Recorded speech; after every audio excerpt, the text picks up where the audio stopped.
Il a de l'or dans les yeux, du talent dans les pieds, de la détermination dans l'âme, un cœur de lion. Le football ne ment pas, sa vérité est flagrante et mesurable sur le terrain. Sablonneux il fut au début pour le fils du lion de la Teranga. Pieds nus, le ballon virevoltait déjà à ses pieds. Chaque touche, chaque geste le propulsait encore et encore vers le sommet. L'Europe ne lui a rien offert, il est parti le chercher. Il aurait pu s'appeler Mané Nino, Mané Platini ou juste être français, il aurait déjà été couronné. 14 buts en phase éliminatoire de Ligue des Champions. Enlevez les pénaltys des autres et vous aurez le meilleur de ce tournoi. 9 buts en 9 matchs comme faux neuf, il ne vous reste plus qu'à le faire jouer comme vrai neuf et vous serez encore surpris. Sadio Mané est juste en train de donner des cours de football aux 10 plus grands attaquants du monde. Des cas d'école, vous l'avez mis à droite, il vous a étonné. Décalé à gauche, il vous a bluffé. Et maintenant en pointe, il vous émerveille. Mettez le gardien, il vous étonnera encore. Soulker, Dokatacha Banyafeigne, ensevelir une ombre ne l'empêchera pas d'apparaître. Le Ballon d'Or est devenu une histoire d'image, de notoriété, d'appartenance et non de mérite. Le jeu semble truqué d'avance. Nous en sommes à la saison 2 de Casa de Papel, où dans la saison 1, les deux principaux boucs émissaires, Sir Messi et Don Ronaldo, doivent être sortis pour camoufler la mascarade. Forcément, un Français doit être Ballon d'Or. Mbappé a été sorti par le second couteau, qui, avouons-le, est au sommet de sa forme.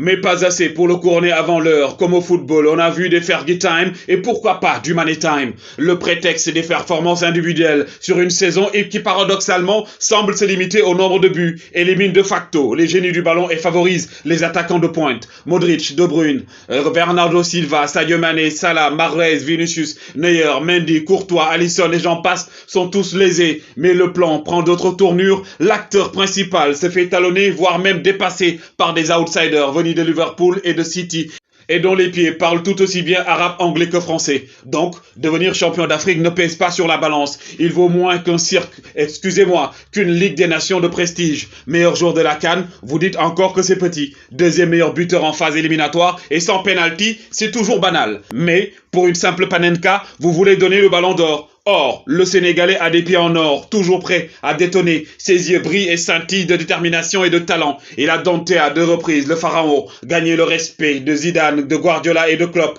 porte son peuple au premier cercle de son histoire et l'a propulsé sur les terres du Qatar. Le football ne parle pas français, il parle juste football. Il n'a pas de couleur, il est juste étincelant. Coupez même l'électricité au Stade de France si vous voulez. Il y aura toujours, Inch'Allah, les yeux d'un lion né d'un petit village de la Casamance pour illuminer de par son talent le monde. Ne truquez pas le jeu. Donnons-lui le Ballon d'Or, car il le mérite. Il est juste magnifique.